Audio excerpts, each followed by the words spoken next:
ఆగా మీరు కూడా చెడిపోయి చివరికి ఆ లోకేష్కి వెళ్ళాగా మీరు కూడా చెడిపోయి ఆడు ఎర్ర బుక్ అంటాడు, నువ్వు రప్ప రప్ప అంటావు.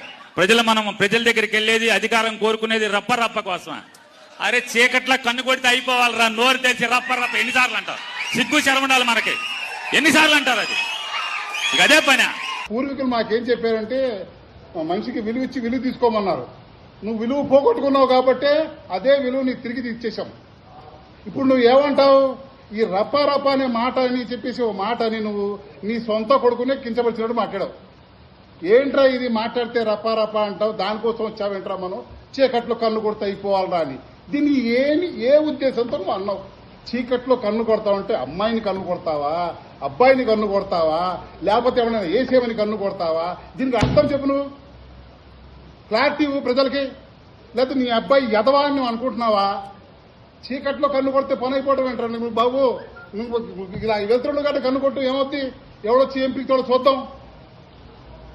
అలా మా నాయకులు ఎప్పుడైనా మాట్లాడారా?